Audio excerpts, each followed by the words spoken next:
Blessed to know the best. Oh my God, it's the Pretty Left Hook. I'm your guy, Rhett Pretty Butler. Don't hate.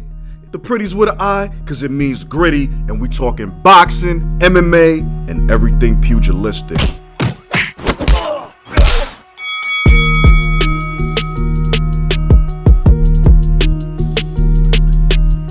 Welcome to the Pretty Left Hook. I'm your man, Rhett Pretty Butler, with all the fight knowledge you could ever want and more. I'm polarizing.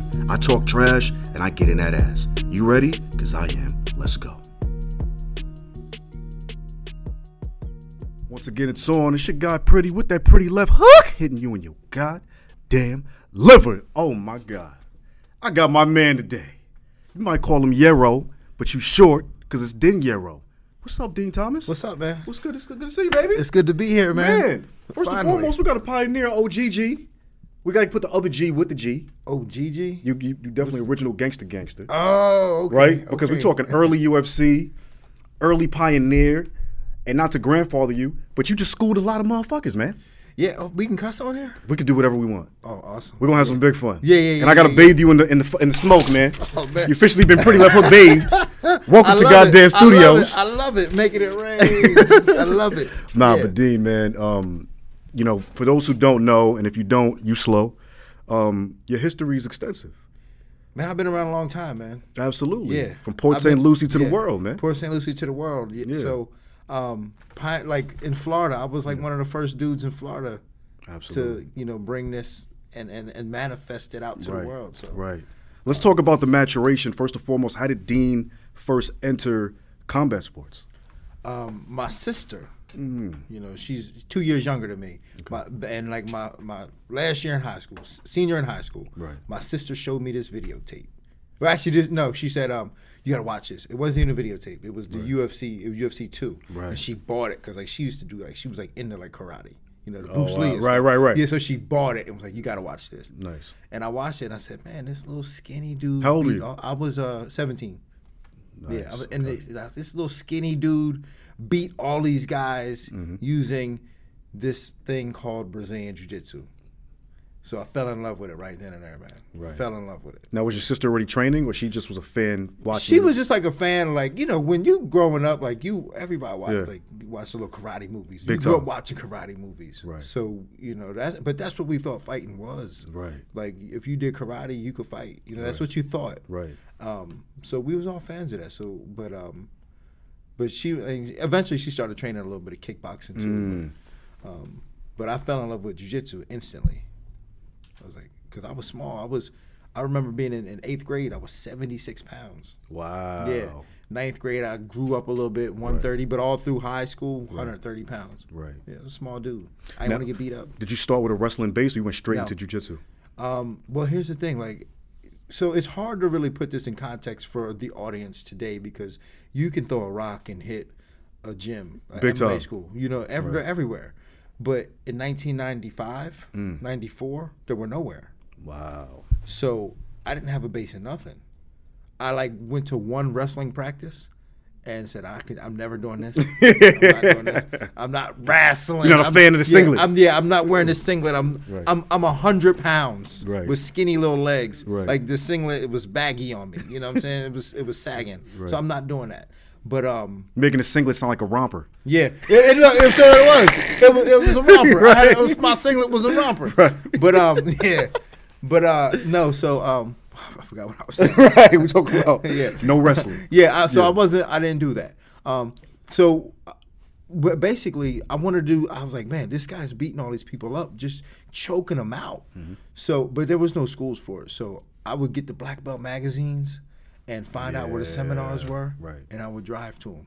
The very first one, I drove to Charlotte, North Carolina. Damn. 1995. From Florida? From Florida. Not playing. Yes. Me and a homeboy of mine. Sheesh. And the first night, I slept in the car because I ain't had no money. So I went to see Hickson Gracie, 2-day seminar. Wow. It was Hickson. Hickson Gracie, 4 hours a day. And that was my first experience of learning how to do it for real. Right. That's crazy. Now, at some point, American Top Team came into your life. Was it later? Oh, it was much later. I had already fought in the UFC before I had joined American Top Team. Okay. Yeah, so that came way, because this was 90, 95 Right. that I was doing this. I didn't join Right. the American Top Team until 2001.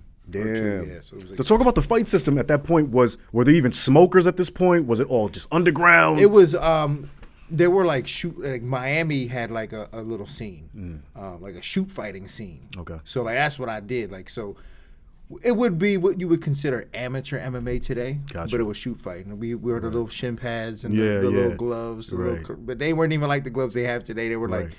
the little cheap gloves. I don't Yeah. even know. I don't even know where they manufacture these things. But, Right. Yeah, but that's what it was. I had That's like crazy. eight of those matches. At some point, you realized this thing is taking off, and I got to get it in all the way. How did you, number one, realize I got to get other disciplines under my belt beyond jiu-jitsu? And was that natural, or did you seek out coaches? No. From the first moment. Yeah. Because even though jiu-jitsu was what I love to do, I mean, you still had to get it down. Right. You still had to be able to defend yourself like on your feet. Right. So from the moment like I started watching and practicing, like me and my brother would be in the backyard, or my buddy Paul Rodriguez, who's a black belt Right. now in jiu-jitsu, and has his own school in Orlando. We always was like slap boxing and like phony wrestling. Like I didn't really know how to wrestle that good, and even though our jiu-jitsu was still weak, but we were still just doing it every day. Like kids at a basketball court shooting around. That's what we did in the backyard every day. And we were fighting at the same time. We were, Right. grinding, beating up other people. When you think about those times, did you see like early savants in combat sports, or was everybody just like looking back? You're like, man, we all sucked. Yeah, we all pretty much. Looking back, we all pretty much sucked. Yeah, we all pretty much sucked. Like everybody sucked back then. Right. But it's relative though. Yeah, because there were no resources. Game was young. There were no experts at this. Right. There was nobody showing you how to do this. Right. And they all came from Brazil, and you had to trust them because they spoke Portuguese. Big You had time. to trust, and they could beat you. They would kick your ass. Right. And that was the thing. Like if you found a Brazilian guy who knew it, he would beat the hell out of you. And so you had to listen because he just beat Right. the hell out of you. So you had to listen to him. Big time. As you started watching the UFC grow in popularity, at some point you were able to get into the door. How did that, number one, happen? Was it literally like Joe Silva found you? Did somebody rep you? Like, how did you even get on? Oh man, so I was eventually like, because I was so passionate about it, and that's the thing too, is that I always, like everybody talks about today, oh everybody's good at everything. I will say this, I was always equal in everything. Even though I considered myself a jiu-jitsu guy, Right. I always still considered myself equal in everything because I had nobody to teach me. Right. So I had to kind of do it on my own. Right. So I was going through Florida just like beating people up. Yeah. Like, we were like me and Paul Rodriguez would like invade gyms, and we'd go to like if you were a jiu-jitsu guy, I was touching you up, bang, bang, bang. If you were a striker, I was getting in, taking you down, and submitting you. And if you were a wrestler, I was choking you out. Like, Yeah. that was the way I always saw. From 1995, I was doing that in 1995. Right. So I had amassed a great record early, just beating people up, and everybody had to take notice. And it wasn't until I fought Jens Pulver in Rome, Georgia, Wow. back in 2001, or maybe it was 2000. And he had already fought in the UFC. He had beaten Ja Hulk, a jiu-jitsu black belt, and everybody said, oh, he's the thing, he's the best guy. And I went out there and I submitted him, and that put me on the map. Big time. Yeah, put me on the map. Man, nowadays, you're coaching a lot of guys. Tyron Woodley, I know you got Greg Hardy this week. When you think about just where you are from where you came from as an athlete, now being a coach, just talk about that journey, number one. Did you know that was going to be the maturation for Dean Thomas? Was that always part of the plan? No, because back then, Matt Sarah's a good friend of mine, and we had just talked about this the other day, how, when we were first coming up, we were just trying to make a little bit of money because that's what we were just trying to get as much money as we could at the short, because we thought it'd be done. Right. Done and right, over with. right. Like nobody respected MMA, nobody respected jiu-jitsu Right. for real. Right. But then it just keeps going. It just keeps going. And then I find myself still a part of it. Right. And I find myself reinventing myself with every generation because you have to. Big because, time. I'm not the same guy as I was 10 years ago, 20 years ago. I had to keep reinventing myself.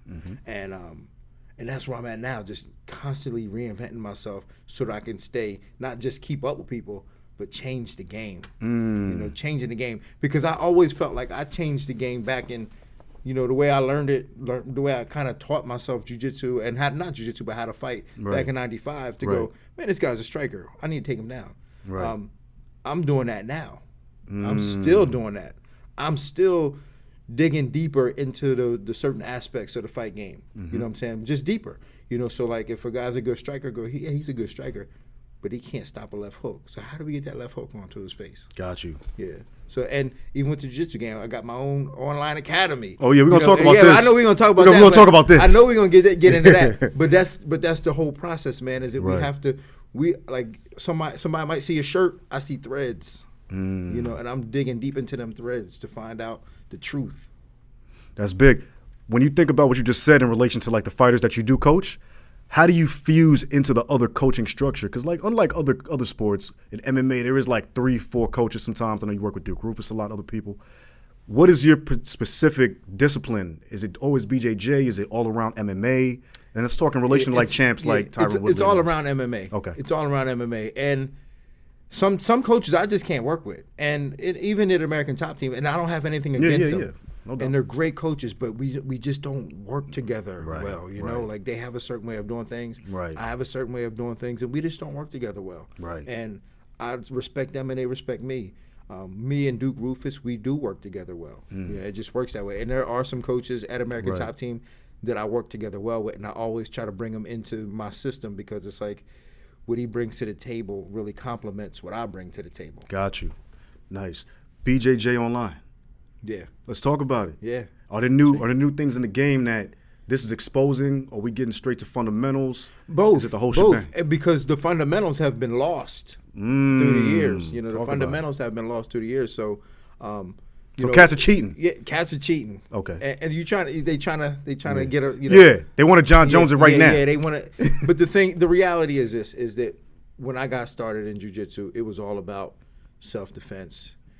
Kicking people's butt, right? And representing jiu-jitsu versus the world. That's what it was. Right, so you had to be able to defend yourself. And then through the years of competition, it got lost, and jiu-jitsu guys kind of shifted in one direction. Sure. So what we're trying to do is bring it back.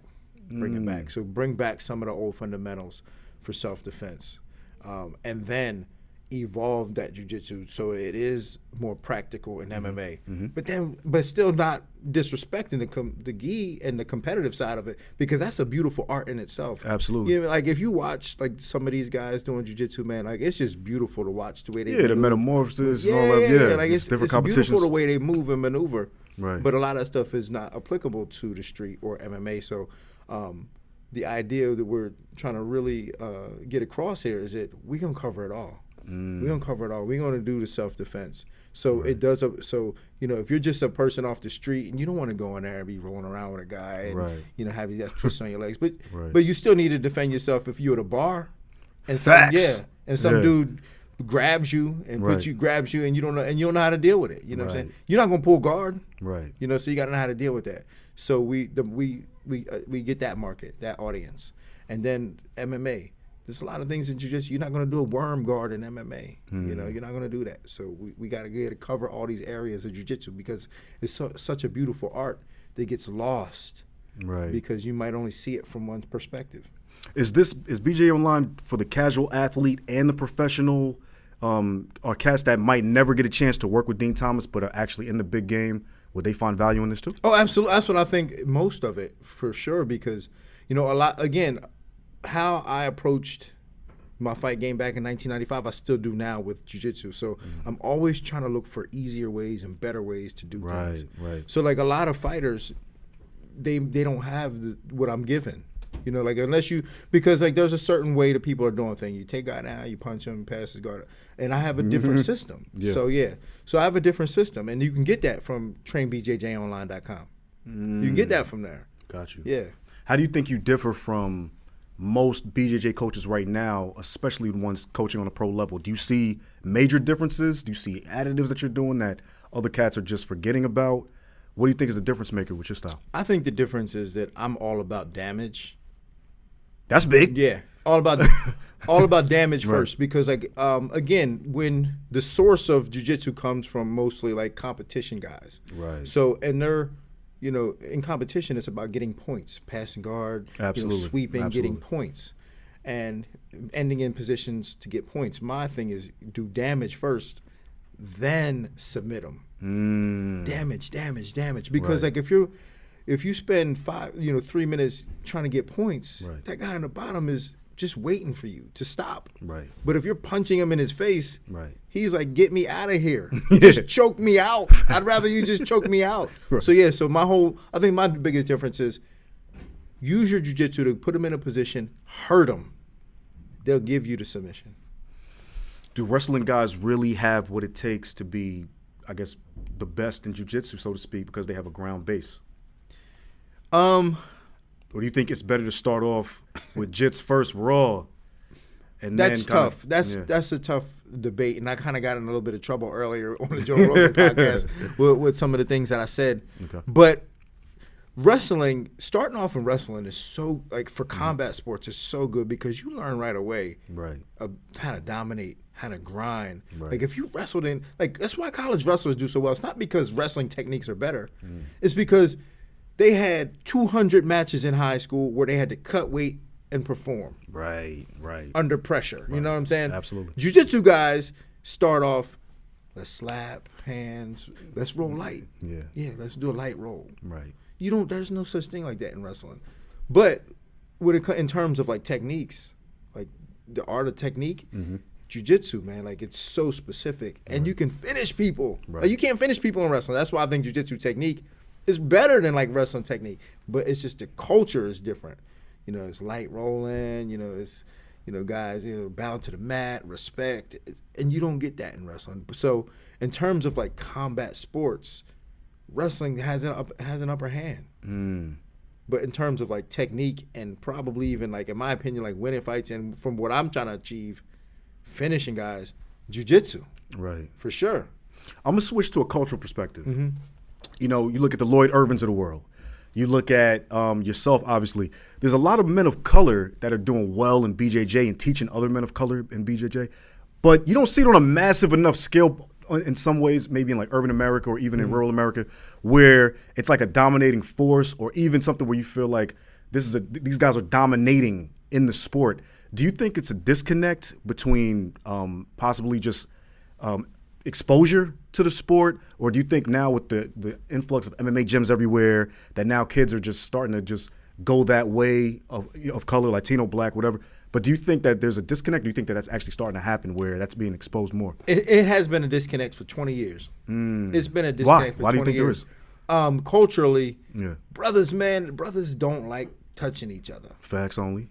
Yeah, brothers don't like touching each other, Facts man. only. Yeah. I think part of it is there might be a bit of homophobic nature. Like, man, I don't want him touching on me. Yeah, bad connotations that's because why I don't want him touching misunderstanding. on me. Right, because right. for sure, like once Right. you see it, you're like, oh, I don't want that. Right. Got balls in my face. I don't want that. Shout out to Dorian Price. Yeah. That sounds like him.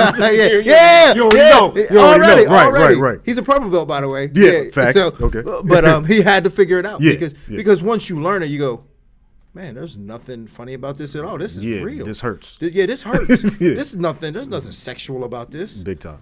This is real. You're going to get hurt doing this. Yeah. So I think part of it has to do with that. And just, when you think about I'm obsessed with watching like YouTube fights. Yeah.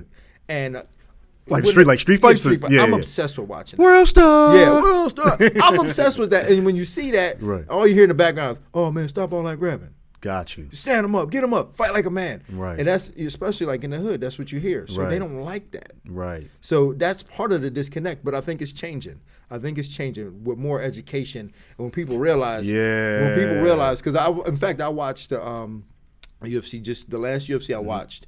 I watched it at Twin Peaks, and some brothers was behind me. Yeah. And I could hear them talking and Right. like, oh, he almost had his arm locked up. Got him. Got him. Yeah, that's how it was. Right. He almost had his arm locked up. And they starting to understand that Big time. There's power to that. This is not just something. It's not sexual. Right. These guys are really working, and I think once that education is out there, Right. and it's especially with the new deal on ESPN, the education will get out there faster. Oh yeah. It'll get out there faster. People will pay attention to it. It's going to change, and you'll see a lot more brothers in the game. You see a lot Yeah, more. I mean, and we got to credit yourself. Not saying that was a end goal, because I know you were just competing, but you got to credit yourself for that. Obviously, Tyra and other folks, because you guys were the ones, showing us what it is and showing us that you're going at it on a super competitive level.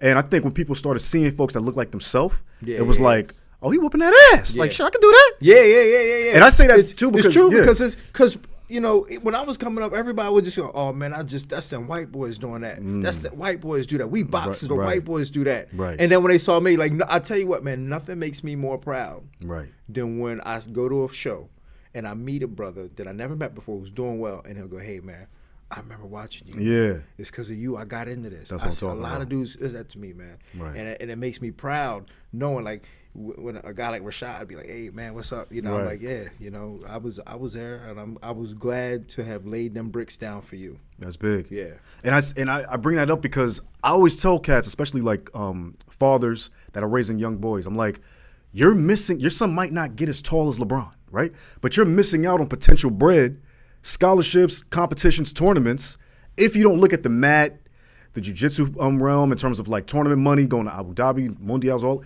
There's so much bread and opportunity out here to get a buzz now. You're playing yourself if you don't explore every opportunity available. You gotta get out there. Big time. Get out there. Expose yourself to it. Try it out. See what's there for you. You're right. Right. Yeah, because you're missing out. Everybody always, oh, I want to play basketball. I want to do that. I want to play football. But man, there's so many opportunities everywhere. Right. All kind of stuff.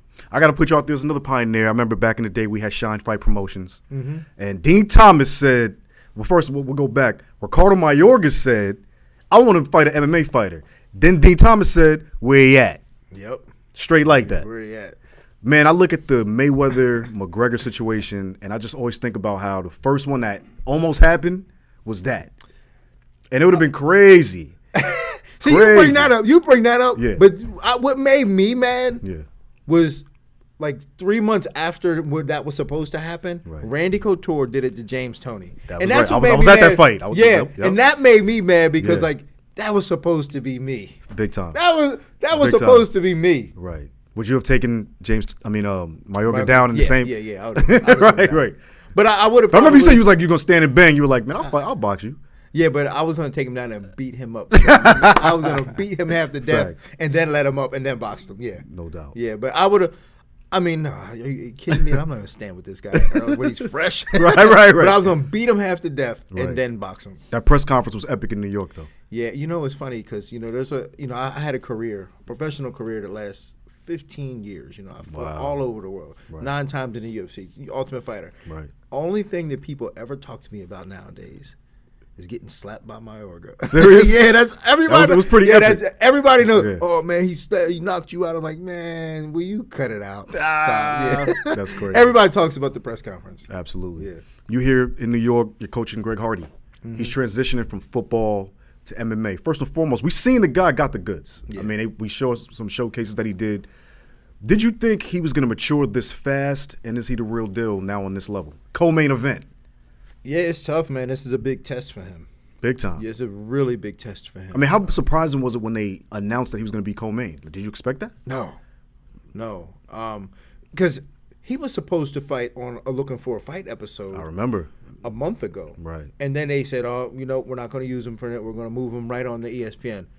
And then they said he's co-main event. I mean, it's fresh out the gate, first on ESPN. Yeah, it's a really fast process for him, and I wish it wasn't that fast. Okay, I do, honestly, as his coach. Right. Is it a lot? Like, how's he handling it?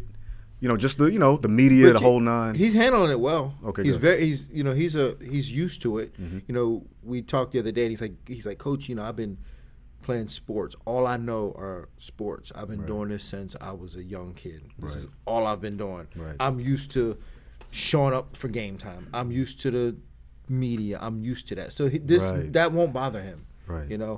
But this is different though because he played football, he played basketball. Big time. But football at the highest level. Right. But he's got 10 players around him. Yeah. You know what I'm saying? But he's by himself. Right. But the one thing I will say about him is he knows how to put himself in the zone. Mm. Before we practice every day, he's outside for 15 minutes in the zone, shadow boxing, getting in his own headspace. So he knows how to do that. What do you think is his best fighting attribute? The obvious thing to say would be his athleticism. Yeah. But I think really, and that might be what it is today, his athleticism.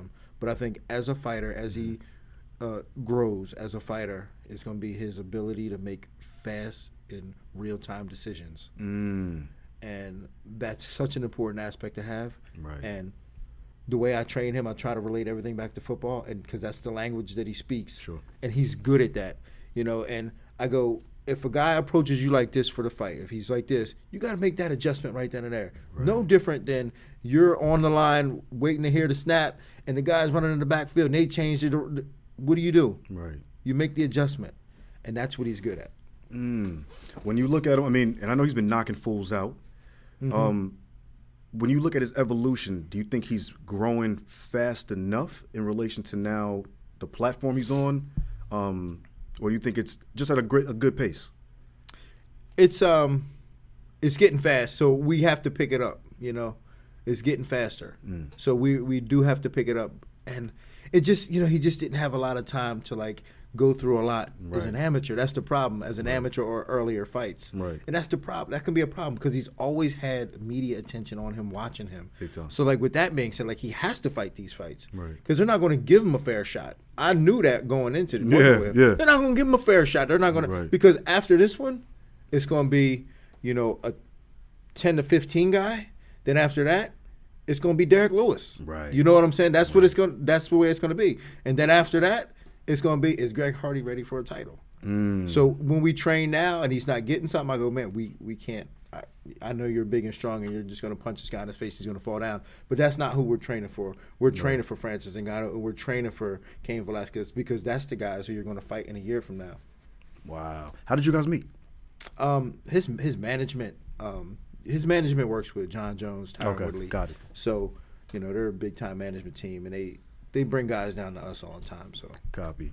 When you look at Tyron, and I was there when Tyron, you know, got knocked out by Nate Marquardt. When you look at that Tyron versus today's Tyron, what made him so? I mean, and he was doing his thing then, but there's clearly been a graduation point. Yeah. What was the difference maker? Was it literally the pairing of you and Duke? Is it more mentality? Is it more because he's always been a super focused individual? But there's definitely been a graduation in relation to just dominance, confidence. What is it if you had to name one or a few things? The thing about Tyron is that, you know, his nickname is the Chosen One. Yes, sir. He believes that. I've never seen a person who had more self-belief than him. And he's very honest with himself. So like when he lost to Nate Marquardt, he was honest about that, man. And he'll tell you that, man, that dude messed me up. Right. It fucked me up. Right. Yeah. And then after that point, then his fight against Rory McDonald, man, he was like, man, I sucked that day. I sucked. But he really believes in himself. And I think that those experiences, like he knows what it feels like to suck. And he knows what it feels like to be the chosen one. Right. And he knows, stay away from sucking and just be the chosen one. Right. Yeah, I know what it feels like to not show up and perform. Right. And I know what it feels like, what I have to do in order to perform. And he does it. And you can't tell him otherwise. No one can tell him otherwise that he's not the greatest in the world. And he really believes it. Man, who told him he could rap, though, man? It's the homie, but come on. Son, come on, son. Yeah, that's... No mixtapes. Yeah, well... Shout out to the homie. And that's another thing, too. Yeah. You can't tell him he can't rap. I can see. You can try it. Right. You can try it. He ain't going to listen to you. You can tell him that. And even though, like... But he's going to surround himself with the best rappers. And he's going to surround himself with, you know, the best guys. Right. And he's going to keep doing it until he can do it. Right. And and next thing you know, he going to be on there, you know, with a Grammy. Right. Yep.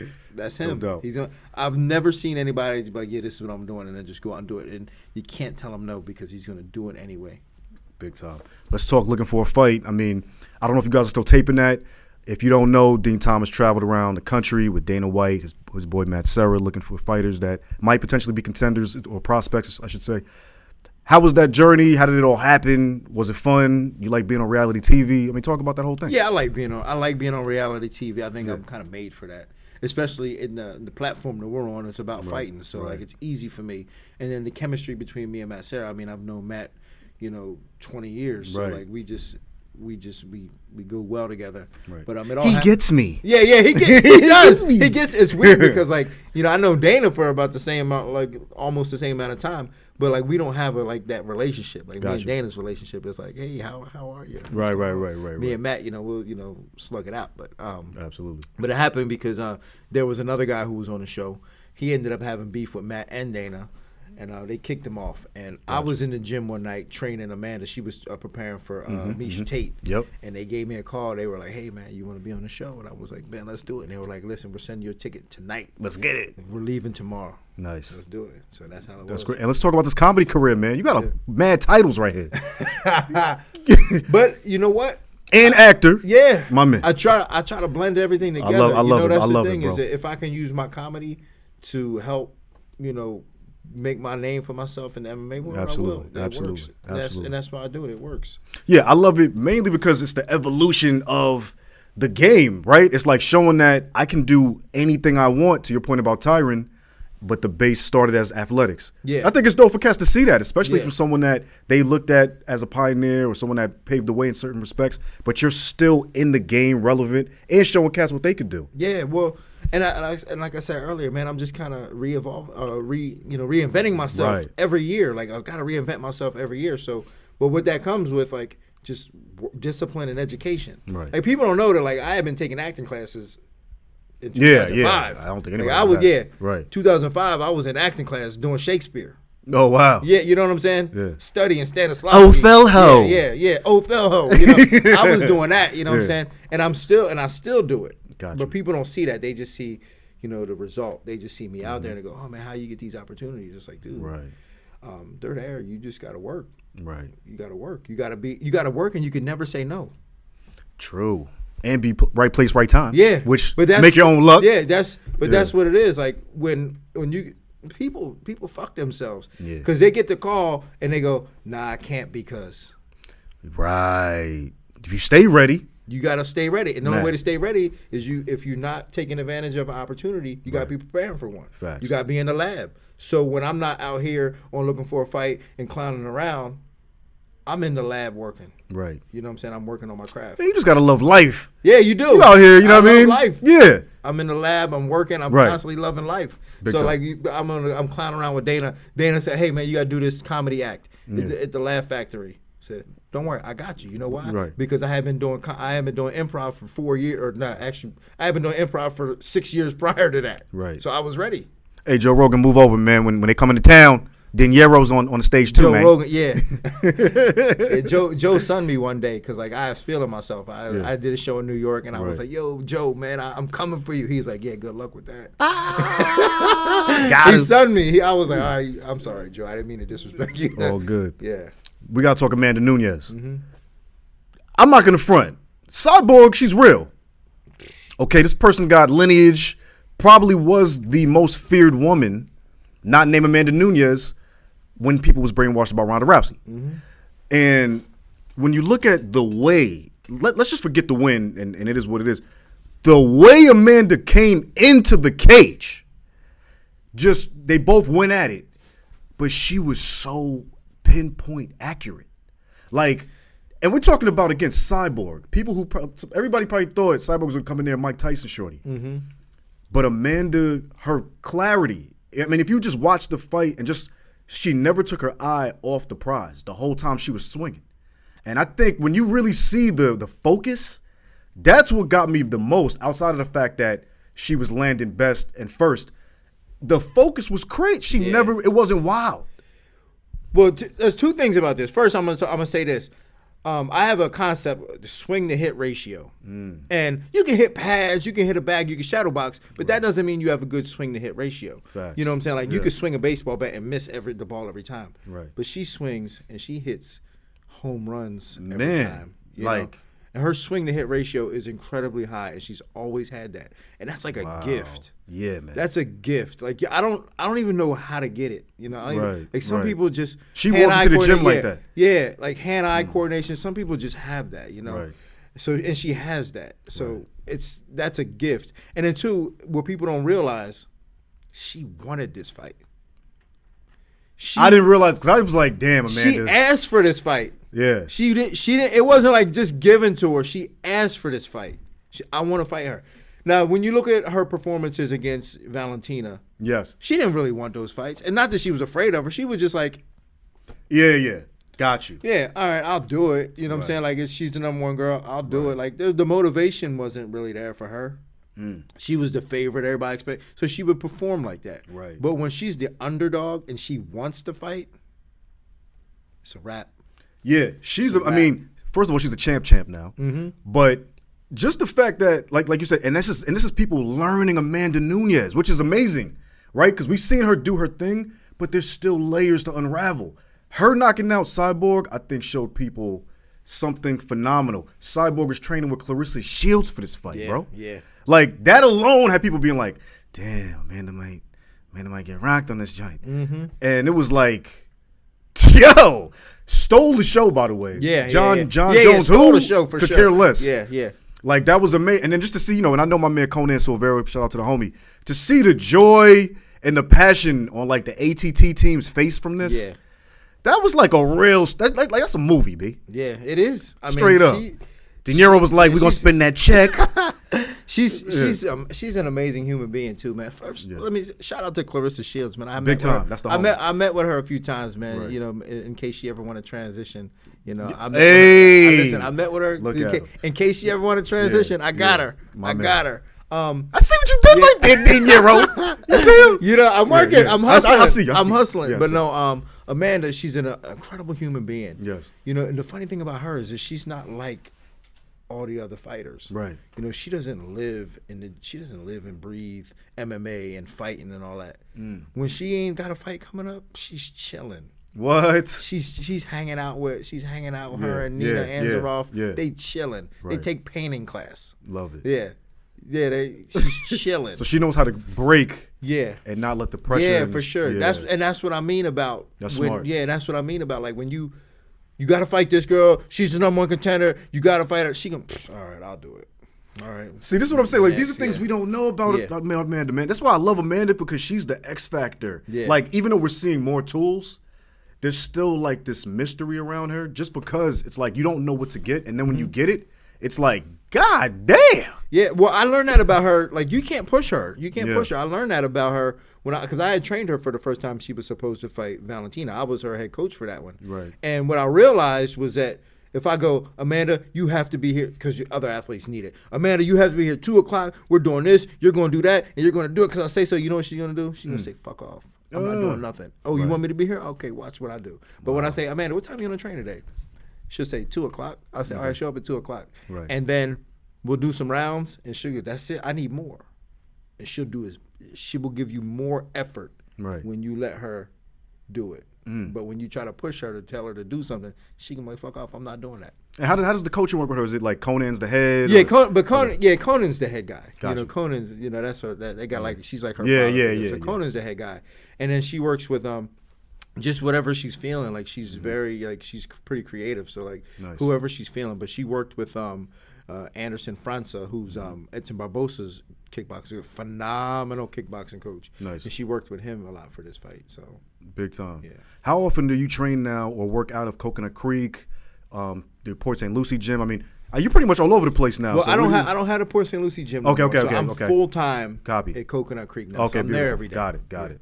Nice. And then you still move around like to LA and all these other places. Yeah, when you that's the one thing about Tyron. When you train, like, Tyron brings his on the road.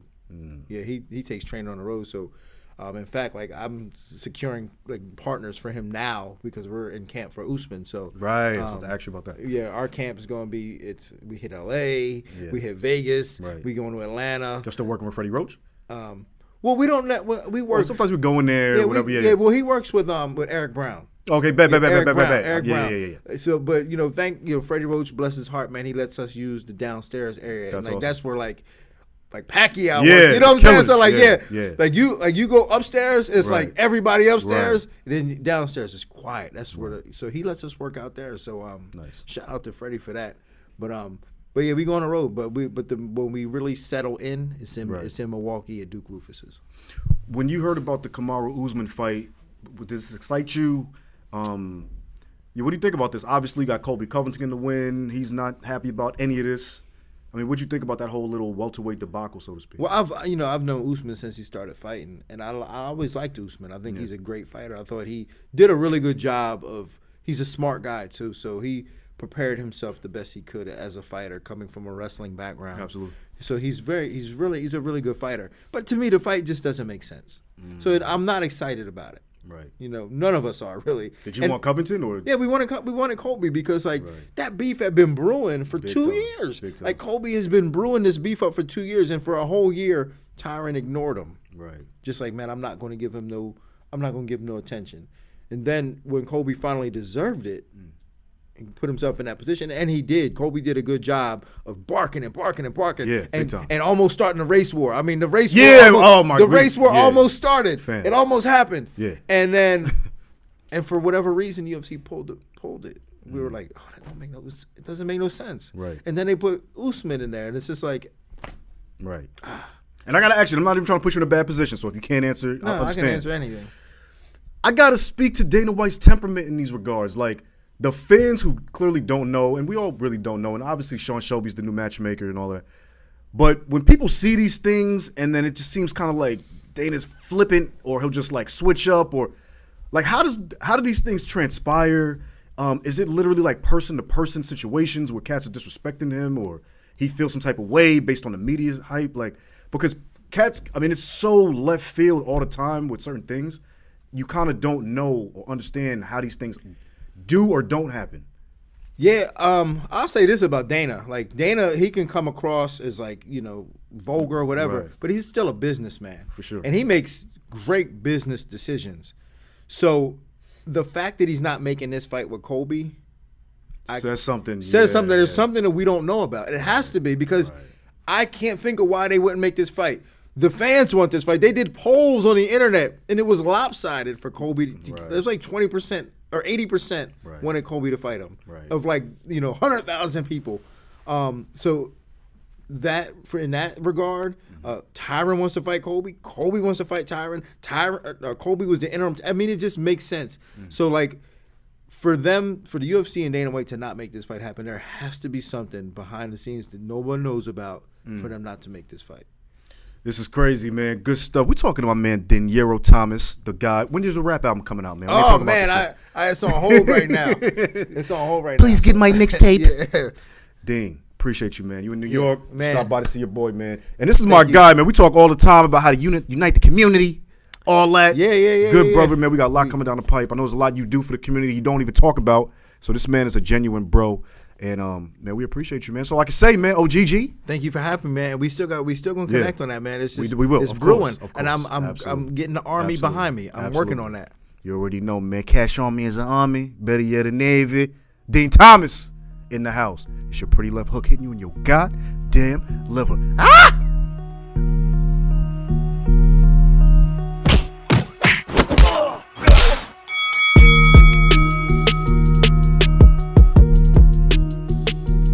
Rate, comment, subscribe, and like Pretty Left Hook on SoundCloud and iTunes.